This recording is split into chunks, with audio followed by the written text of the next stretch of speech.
السلام عليكم ورحمة الله وبركاته. نحمده ونستعينه ونستغفره ونؤمن به ونتوكل عليه. أعوذ بالله من الشيطان الرجيم. بسم الله الرحمن الرحيم. إنا نحن نزلنا الذكر وإنا له لحافظون.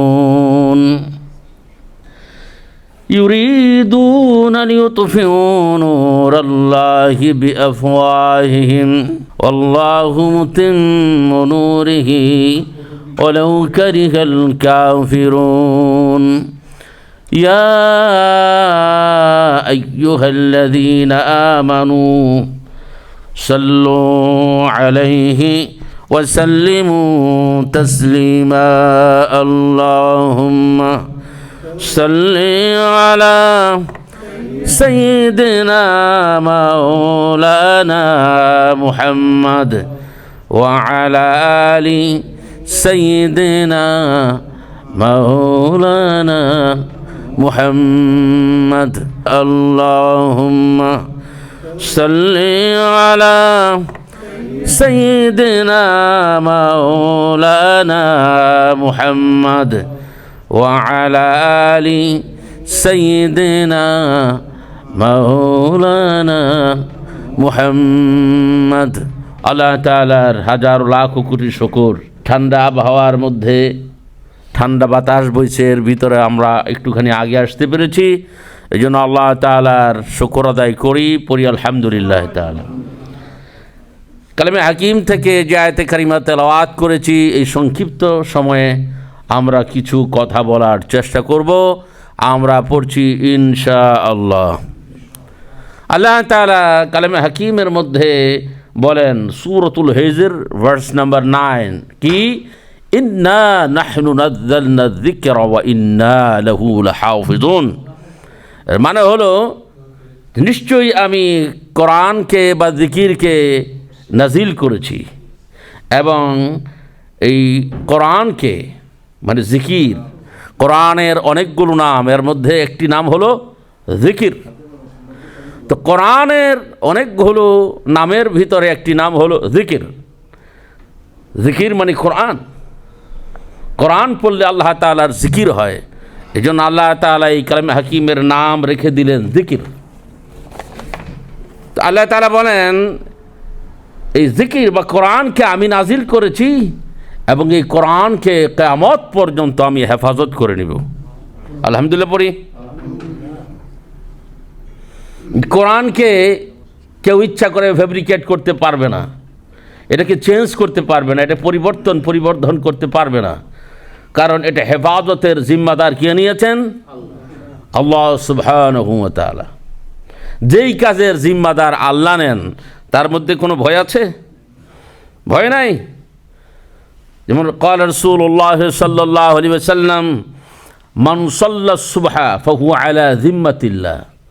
Whoever perform the Salatul Fajr, he is under the authority and under the safety of Allah subhanahu wa ta'ala. কেউ যদি ফজরের সালাত আদায় করেন, তাহলে সারাদিনের জিম্মাদার আল্লাহ তাআলা তার জন্য হয়ে যান। আলহামদুলিল্লাহ পড়ি সালাতুল ফজর। আর যদি কেউ জামাতের সাথে পড়ে, তাহলে 27 গুণ সওয়াব বেশি হবে, একার থেকে 27 গুণ সওয়াব বেশি হবে। আল্লাহ তাআলা বলেন, আমি এই জিকিরকে নাজিল করেছি এবং এই জিকিরকে আমি কিয়ামত পর্যন্ত হেফাজত করব। এখন এই ওয়াজ শুনে আমাকে একজনে কোশ্চেন করলো, কয় হুজুর আপনি হেফাজত করেন নাকি? কিন্তু হেফাজত তো করতেই হবে। কয় হেফাজতের মধ্যে তো আবার গ্রুপ কয়েকটা হয়েছে, একটা বিএনপি, একটা আওয়ামী লীগ। তা আপনি কোন জাতের? আমি বললাম, আল্লাহ তাআলা যেই কাজের জন্য হেফাজত করার কথা বলেছেন, আমি সেই হেফাজত মানি। বলে আল্লাহ তাআলা কি বলেন? আল্লাহ তাআলা বলেন, হাফিজু আলাস সালাওয়াত ওয়াস সালাতিল উস্তা। আল্লাহ তাআলা বলেন যে তোমরা সালাতসমূহকে হেফাজত করো, বিশেষ করে মধ্যের যেই সালাত অর্থাৎ সালাতুল আসর, এটাকে তোমরা কি করো? হেফাজত করো। মানে জামাতের সাথে সালাত পড়ো। সুবহানাল্লাহ পড়ি। ওয়াল্লাযীনা হুম আলা সালাওয়াতিহিম ইউহাফিজুন, যারা সালাতকে হেফাজত করে, মানে জামাতের সাথে সালাত পড়ে। তা আল্লাহ তাআলা যারা সালাত আদায় করবেন তাদেরকে হেফাজত করবেন। আলহামদুলিল্লাহ পড়ি। সালাতকে পড়া, সালাতকে পারফর্ম করা, সালাতকে জামাতের সাথে পড়া, আরেকজনকে সালাতের জন্য নির্দেশনা দেওয়া, এটা কি সোজা কথা? সোজা না, একটু কঠিন। ইন্নাহা লাকাবীরাতুন ইল্লা আলাল খাশিঈন, এটা একটা হার্ড, কিন্তু যারা আল্লাহ তাআলাকে ভয় পায় তাদের জন্য হার্ড না। আল্লাহ তাআলা কালামে হাকিমের মধ্যে বলেন, আমি কোরআনকে নাযিল করেছি এবং কোরআনের হেফাজত আমি আল্লাহ তাআলা করব। এই কোরআনকে কেউ চেঞ্জ করতে পারবেন না, এই কোরআনকে কেউ পরিবর্তন করতে পারবেন না, কারণ কোরআনের মালিক, কোরআনের জিম্মাদার আমি আল্লাহ। তো কোরআনকে হেফাজত করবেন কে? আল্লাহ তাআলা। তাহলে আমাদের দায়িত্ব কি? কোরআন পড়া। যেহেতু আল্লাহ কোরআনকে হেফাজত করবে, undoubtedly we have to learn how to recite, and we have to learn what Allah subhanahu wa ta'ala instructed in the Quran, and we have to follow them. এটা হলো আমাদের দায়িত্ব। যেহেতু এর মধ্যে কোনো ভুল নাই, ভ্রান্তি নাই, এটা আমাদের নির্দ্বিধায়, নিঃসংকোচে, নিঃসন্দেহে এই কোরআনকে আমাদের ফলো করতে হবে। এই কোরআনের মধ্যে কোনো সন্দেহ নাই। মানে কি? ইট কেম ফ্রম ডিভাইন, এটা আল্লাহ তাআলার পক্ষ থেকে আসছে। কেন? এটা আল্লাহ তাআলা পিওর রেখে দিয়েছেন। কেন? কিয়ামত পর্যন্ত মানুষের জন্য ইনস্ট্রাকশন হিসাবে আল্লাহ তাআলা পৃথিবীতে নাজিল করেছেন। মানুষরা যেন, মানবীরা যেন এই কোরআনকে নির্দ্বিধায়, নিঃসংকোচে ফলো করতে পারে, এর ইনস্ট্রাকশনগুলোকে, এর অর্ডিনেশনগুলোকে কি করতে পারে? মানতে পারে। এই জন্য আলহামদুলিল্লাহ পড়েন। এই কোরআনকে আল্লাহ তাআলা নূর বলেছেন। কোরআন মাজিদের 53টি নাম। কটি নাম? এর মধ্যে একটি নাম হলো নূর। নূর কে? আল্লাহ। তা আল্লাহ তাআলা নিজেও নূর এবং তার কোরআনকেও নূর বলেছেন। আলহামদুলিল্লাহ পড়ি। তো নূর মানে আলো, প্রদীপ। মানুষ কি প্রদীপ ছাড়া চলতে পারে? এই ঘরের মধ্যে যদি বাতি না জ্বালায়, এই ঘর অন্ধকার। যেই ঘরের মধ্যে বাতি নাই সেই ঘর অন্ধকার কিনা? অন্ধকার ঘরে সাপ, মানে পুরা ঘরেই সাপ। অন্ধকারের যন্ত্রণায় মানুষ ঘরে ঢুকে না। এই জন্য কোরআনকে আমি নূর দিয়েছি। মানুষকে যখন আমি সৃষ্টি করেছি, ফাইদা সাওয়াইতুহু নাফাকতু ফীহি মির রূহি, আমি যখন হযরত আদম আলাইহিস সালামের স্ট্রাকচারকে বানালাম, তখন এর মধ্যে আমি নূর দিলাম। সুবহানাল্লাহ পড়েন। নূর কি? ওয়ান কাইন্ড অফ নূর, দিস ইজ সোল। যে সোলটা হলো একটা নূর। এই সোলকে ডিরেকশন দিবে কে? কোরআন। আর কোরআন কে পাঠিয়েছে? আল্লাহ সুবহানাহু ওয়া তাআলা। তো কোরআনকে নূর বলেছেন। কোরআন মানে হলো একটা বাতি। কোরআন মানে একটা কি? এই বাতিকে কেউ নিভাতে পারবে না। এই যে দেখেন, একটু আগে বাতি জ্বললো আবার নিভলো, এটা হলো ন্যাচারাল দুনিয়ার সিস্টেম। কিন্তু আল্লাহ যেই বাতি জ্বালাই দেন, আল্লাহ যেই চেরাগ জ্বালিয়ে দিয়েছেন, সেই চেরাগকে কি কেউ নিভাতে পারবে? পারবে না। তো আল্লাহর চেরাগ কোনটা? কোরআন। আল্লাহর চেরাগ কোনটা? রসুল। আল্লাহর চেরাগ কোনটা? হারমাইন শরীফাইন। আল্লাহর চেরাগ কোনটা? মাসাজিদ। আল্লাহর চেরাগ কোনটা? ওলামায়ে কেরাম। এগুলো হলো আল্লাহ তাআলার চেরাগ।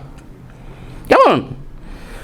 তারপরেও মানুষেরা, এই যারা জুস খ্রিস্টান আছে, যারা ইসলামের দুশ্মন আছে, তারা এই বাতিকে নিভাইতে চায়, কিন্তু এটা পারবে না। কেন?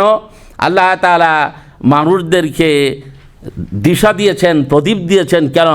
গোটা দুনিয়াব্যাপী অন্ধকারে, জুলমাতে ভরে গেছে। গোটা দুনিয়াটা হলো অন্ধকার।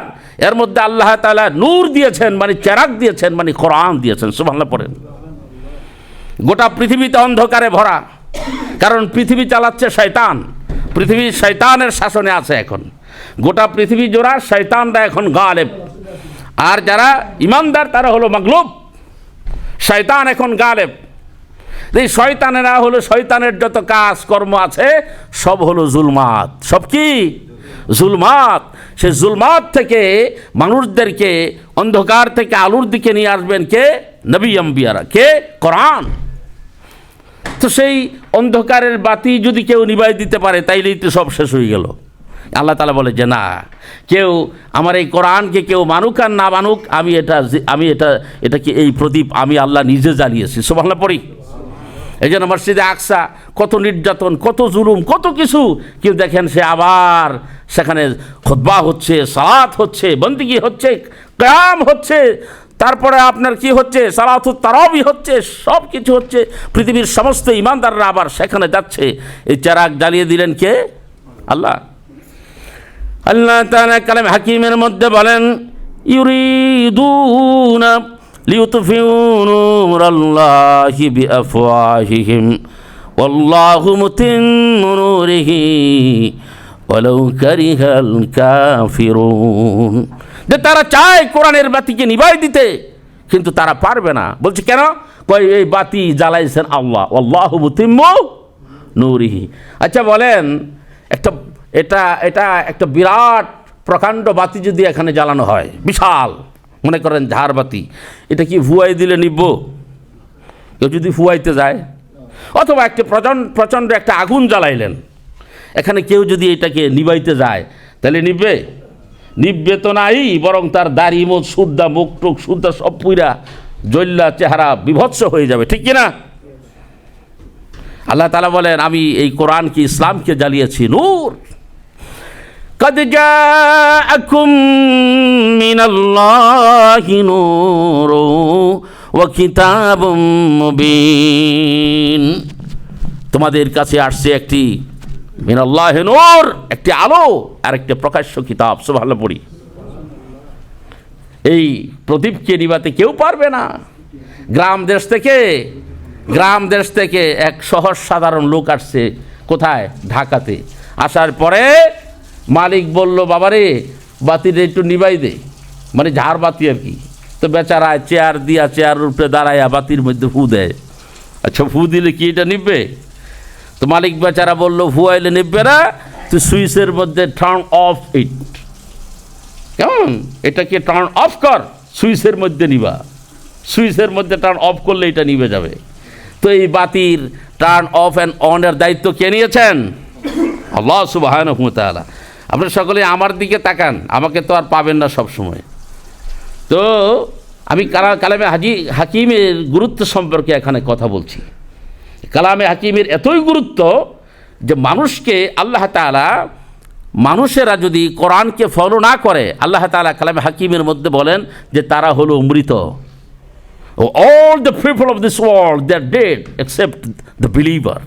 পৃথিবীর সমস্ত মানুষেরাই তারা মৃত, এক্সেপ্ট যারা ইমানদার তারা জীবিত। আল্লাহু আকবার বলেন।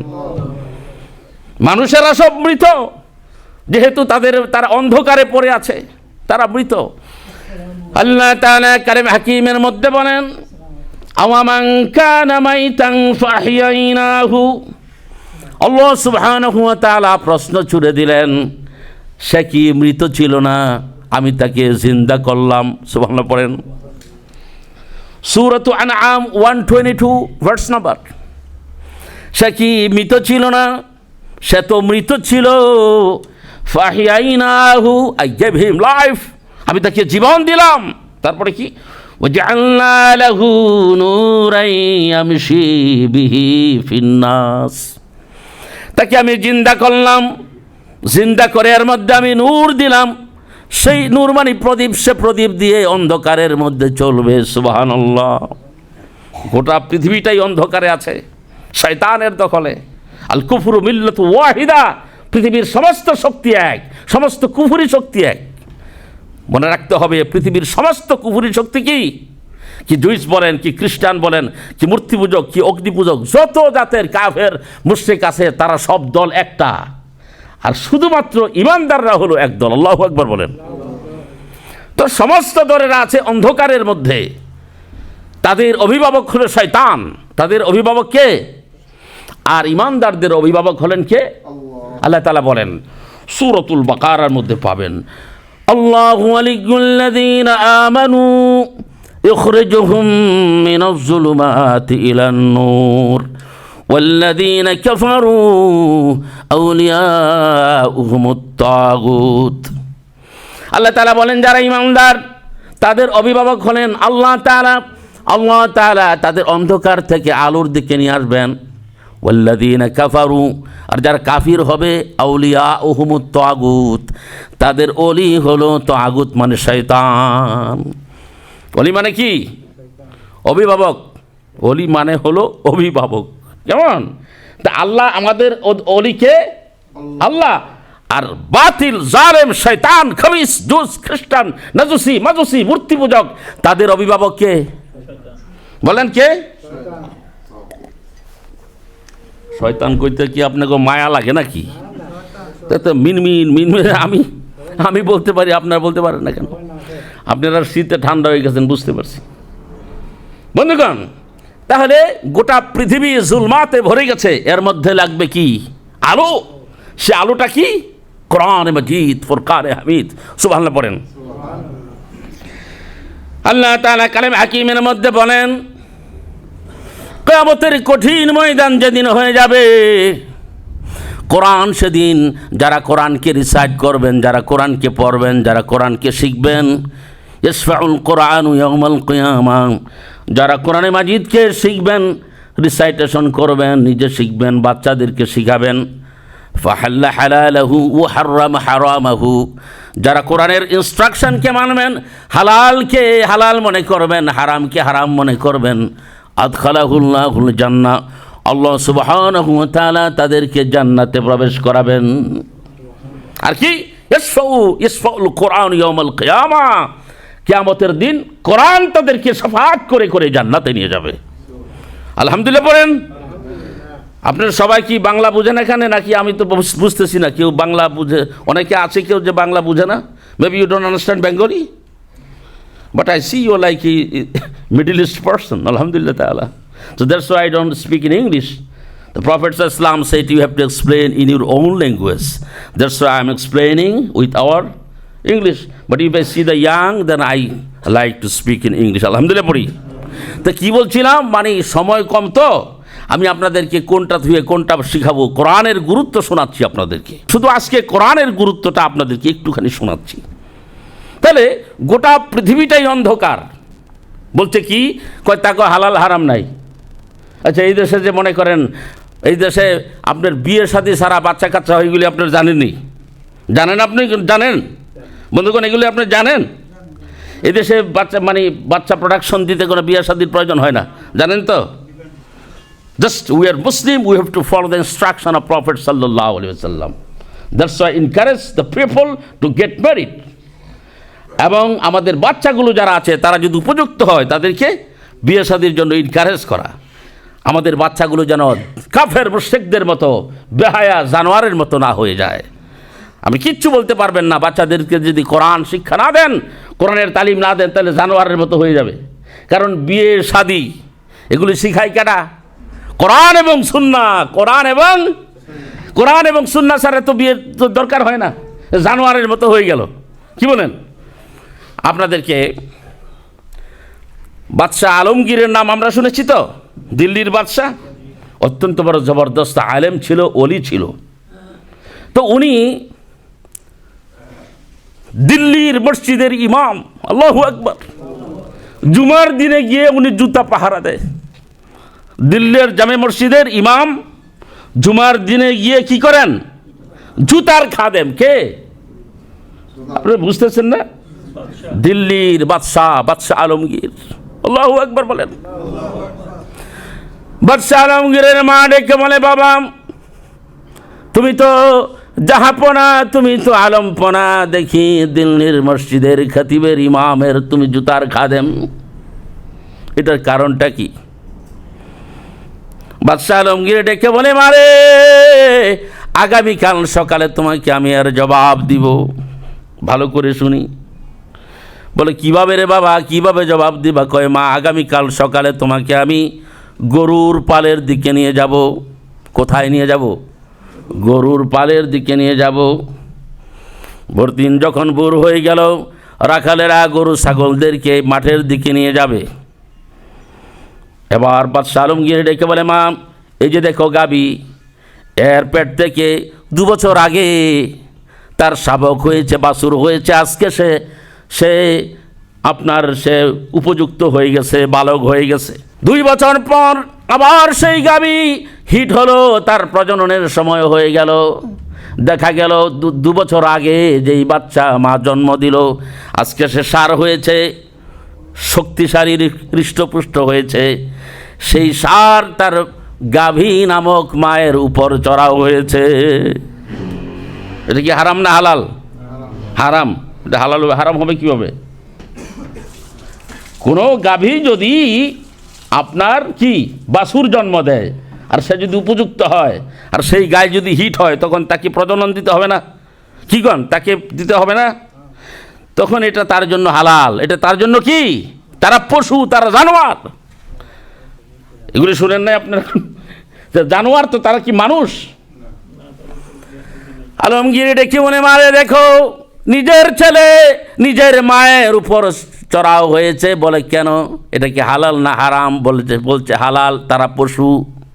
আল্লাহ তাআলা এটাকে হালাল করেছেন। মারে উলামায়ে কেরাম যদি না থাকতো, কোরআন এবং সুন্নাহ যদি না থাকতো, আমাদের মধ্যে যদি কোনটা হালাল, কোনটা হারাম, কোনটা জেনা, কোনটা ব্যভিচার, এই কথাগুলো যদি কালামে হাকিম থেকে আমাদেরকে উলামায়ে কেরাম না বুঝাতো, এই মানুষগুলো পশুর মতো হয়ে যেত। এই মানুষগুলো পশুর মতো হয়ে গেছে। আরে আপনি কি মনে করেন? কিছুদিন আগের খবর, মনে করেন অলমোস্ট 80 years old, 80 বছর প্রায় বৃদ্ধা মহিলা তাকে ধর্ষণ করা হয়েছে। খবর শুনছেন? হয়েছে, শুনছেন নাকি খবর? না আমি একা একাই দেখি এগুলো। দুধের বাচ্চা, নাবালেগ বাচ্চা, 2-3 বছরের বাচ্চা মেয়ে ধর্ষণ করা হয়েছে। কেন? তাদের মধ্যে কোরআন এবং হাদিসের জ্ঞান নাই, ওহীর জ্ঞান নাই। তারা কোনো আপনার যেরকম জ্ঞান থাকা উচিত, শরীয়তের জ্ঞান থাকা উচিত, যেরকম তার লেখাপড়া ইন্টেলেকচুয়াল থাকার কথা উচিত, তাদের মধ্যে নাই। অর্থাৎ ইসলামের দ্বীন এবং কোরআন এবং হাদিসের আলো, সেই প্রদীপ, যেই নলেজ তাদের মধ্যে নাই। এর জন্য তারা মানুষ কিন্তু বটে, পশুর মতো আচরণ। আস্তাগফিরুল্লাহ পড়ি। তো এই জন্য কোরআন শিখতে হবে কি না? কোরআন কি শিখায়? কোরআন শিখায় হারাম, কোরআন শিখায় হালাল, ঠিক কিনা? কোরআন কি শিখায়? এটা হালাল, এটা হারাম। আল্লাহ তাআলা কালামে হাকিমের মধ্যে বলেন, ইয়া আইয়ুহাল্লাযীনা আমানু কুলু মিন তাইয়্যিবাতি মা রাযাকনাকুম। আল্লাহ তাআলা বলেন, হে ঈমানদাররা, তোমাদেরকে আমি যা রিজিক দিয়েছি, যেগুলি ভালো খাবার, সেগুলি তোমরা গ্রহণ করো। নাপাকি হারাম খাবার গ্রহণ করবা না। হারাম খাবার, নাপাকি খাবার গ্রহণ করবা না। এটা কার ইনস্ট্রাকশন? হালাল খাবার জন্য আল্লাহ তাআলা বলেছেন। আল্লাহ তাআলা বলেন, ইয়া আইয়ুহাল্লাযীনা আমানু ইন্নামাল খামরু ওয়াল মাইসিরু ওয়াল আনসাবু ওয়াল আজলাম রিজসুম মিন আমালিশ শাইতান। আল্লাহ তাআলা বলেন, হে ঈমানদাররা, তোমাদের জন্য মদ্য, জুয়া, লটারি এবং কি বেদির উপর, অর্থাৎ আপনার বেদির উপর মূর্তিদের নামের জবাই হারাম করা হয়েছে। কটা জিনিস খুব ভালো করে শোনেন। তোমাদের জন্য মদ্য অথবা যত জাতের নেশা আছে, তারপরে আপনার জুয়া, তারপরে আপনার এই বেদি মানে, এটার মানে হলো আপনার আনসাব, মানে হলো একটা পাথর, সেখানে পশু রেখে মূর্তির নামে জবাই করা হয়। অর্থাৎ গায়রুল্লাহর নামের যদি জবা করা হয় আল্লাহ ছাড়া, এটা হারাম, এটা খাবা না। আর কি? ওয়াল আজলাম, এবং লটারি, এটাও হারাম। 4টা জিনিসকে একসাথে আল্লাহ তাআলা এখানে বলেছেন, রিজসুম মিন আমালিশ শাইতান ফাজতানিবুহু লাআল্লাকুম তুফলিহুন। ইট মিনস আল্লাহ সুবহানাহু ওয়া তাআলা said, "O believer, intoxicants, gambling, idolatry and fortune telling are all the shaitan's doing." এই 4টা জিনিসকে শয়তানের কাজ বলা হয়েছে। তো সুতরাং তোমাদের কি করতে হবে? অ্যাভয়েড দ্যাম, এগুলো থেকে তোমরা দূরে থাকো। So you may succeed. আল্লাহু আকবার। কেউ যদি এই 4টা জিনিস থেকে দূরে থাকে, তারা সাকসেস হবে। কয়টা জিনিস? একটা হলো to be not being intoxicant, drunk, মদ্যপান করা যাবে না, এটা হারাম। তারপরে কি গ্যামলিং, জুয়া আছে। জুয়া হলো all types of playing they earn money with their game, it is called gambling. যত জাতের খেলা আছে সব খেলাগুলোই হারাম যদি সেইগুলো দিয়ে পয়সা উপার্জন করা হয়, এটাকে গ্যামলিং বলা হয়েছে। জুয়া দেখেন না, এই দেশে লটো চিনি তো আমরা, মানুষে খালি দেখি প্রায় 80-র উপরে বয়স, কিন্তু খালি ঘষতে জিন্দগি শেষ হয়ে গেছে, আর ঘষার কোনো রেজাল্ট হইল না। এগুলো হারাম, এগুলো কি হারাম। জুয়া, মদ, গাঁজা এগুলি সব হারাম, কিন্তু দেখা যায় রাস্তাঘাটের মধ্যে আমাদের ছেলেরা, আমাদের ইয়াংরা গাঁজায় টান মারে, মাতলামি করে, মদ খাইয়া রাস্তাঘাটে ঘুরে। কেন? The lake of Islamic knowledge, কোরআনের জ্ঞানের অভাব। এর জন্য তারা গাঁজা, মদ, আফিম, জুয়া, মদ্য, লটু এগুলো থেকে নিজকে পরহেজ করতে পারে নাই। এই জন্য লাগবে কি ইসলামিক স্টাডিজ। ইসলামিক জ্ঞান যদি থাকে তাহলে জ্ঞান তাকে সঠিক পথের দিকে নিয়ে যাবে। এটাকে বলা হয়, আরবিতে বলা হয় সিরাজ, বাতি। আপনার হাতে বাতি থাকলে তো আপনি অন্ধকার ঘরে চলবেন বা অন্ধকার রাস্তার মধ্যে চলবেন। আল্লাহু আকবার বলি। তাহলে এগুলি আল্লাহ তাআলার পক্ষ থেকে ইনস্ট্রাকশন আসছে যে আমি কোরআন দিয়ে দিলাম তোমাদেরকে, কোরআনের মধ্যে আমি তোমাদেরকে ইনস্ট্রাকশন দিয়েছি, the people should follow that. Allah তাআলা সমস্ত ম্যানকাইন্ডদেরকে এই আহ্বান করেছেন, ইয়া আইয়ুহান নাস কাদ জাআকুম বুরহানুম মির রাব্বিকুম, O people of mankind, a nur came from your Lord, a manifest light came from your Lord. যে তোমার লর্ডের পক্ষ থেকে, তোমার রবের পক্ষ থেকে একটি পরিচ্ছন্ন বাতি, একটি সিরাজ আসছে। সেই সিরাজ, সেই বাতির নাম কি বলি তো? বলি কি সেই কোরআনের নাম কি? আর সেই বাতির নাম কি? কোরআনে মাজিদ, ফুরকানে হামিদ। আল্লাহু আকবার বলি। সম্মানিত বন্ধুগণ, তো যাক, আমি এটাই সংক্ষেপে আপনাদেরকে বোঝাতে চাই, আমার নিজে কোরআনকে শিখতে হবে এবং আমার বাচ্চাদেরকে শিখতে হবে, আমার মেয়েকে শিখাতে হবে, আমার ছেলেদের শিখাতে হবে, আমার গ্র্যান্ড সান, তাদের সকলকে শিখাতে হবে। যদি বাঁচতে চাই, যদি কি করতে চাই, এই দেশে যদি আপনার ঈমান আমল নিয়ে বাঁচতে চান আর কবরের শান্তিতে আমরা থাকতে চাই আর চান, তাহলে বাচ্চাদেরকে কি শিখাতে হবে? কোরআন শিখাতে হবে। তাহলে তাদের আনবেন কোথায়? মসজিদে নিয়ে আসবেন। এক কথায় সব শেষ। মসজিদ বানাবার লক্ষ্য কি? What is the purpose to build mosque? It means Islamic কালচারের যত কিছু, যত অ্যাক্টিভিটিস, যত রিচুয়াল আছে, everything bring forth from mosque. সব কিছু মসজিদ থেকেই আসে। আল্লাহু আকবার বলেন। কি সালাত, কি যাকাত, তারপরে কি আপনার বিবাহ শাদী, কি funeral prayer, everything whatever we have the culture like Islamic culture, it should be come from mosque. আমার মসজিদ থেকে যেন হয়। এই জন্যেই মসজিদ নির্মাণের এত গুরুত্ব। আলহামদুলিল্লাহ পড়ি। মসজিদ নির্মাণের এত ফজিলত কারণটা কি? মসজিদ হবে, it was the first assembly of the prophet সাল্লাল্লাহু আলাইহি সাল্লাম of Medina state, it was মসজিদে নববী। আল্লাহু আকবার বলি। মদিনা স্টেটের যে অ্যাসেম্বলি ছিল সেটা হলো মসজিদে নববী ছিল। আল্লাহু আকবার বলেন। সেখান থেকে তুখাযু মিন আগনিয়াইহিম ওয়া তুরাদ্দু আলা ফুকারাইহিম, ধনীদের কাছ থেকে, যারা ধনাঢ্য তাদের কাছ থেকে সম্পদ আহরণ করে আবার গরিবদের মধ্যে বিতরণ করা হতো। সুবহানাল্লাহ পড়েন। তারপরে আপনার কি বিবাহ, কি শাদী, সব কিছু মসজিদের মধ্যে হতো। কিন্তু আজকে দেখা গেল যে আমরা মসজিদ থেকে বিচ্ছিন্ন। মসজিদের মধ্যে এক ওয়াক্ত সালাতে ঘরের 27 গুণ বেশি ফজিলত। কারণটা কি? The people should come in mosque. মসজিদের মধ্যে মানুষ আসুক, they have to know each other, তাকে একে অপরে জানুক। এই জন্যই মসজিদের এত গুরুত্ব। আলহামদুলিল্লাহ পড়ি। এই জন্য আমরা সকলে হাদিসটা জানি। قال رسول الله صلى الله عليه وسلم من بنى لله مسجدا بنى الله له بيتا في الجنة। আল্লাহর হাবিব বলেন, কেউ যদি মসজিদ বানায় আল্লাহ সুবহানাহু ওয়া তাআলা তার জন্য ঘর বানাই দেন। আলহামদুলিল্লাহ পড়ি। জবান খুলে পড়ি আলহামদুলিল্লাহ। হাদিসটা শুনে ভালো লাগে নাই? আমরা সবাই প্রত্যেকেই তো কোথাও না কোথাও কি এই দেশে কি বাংলাদেশে মসজিদ বানাইছি না? পুরানা বানাই কিছু হইলো তো হেল্প করছি। আরেকটা হাদিস শোনেন, আমি শেষ করে দিব এখনই।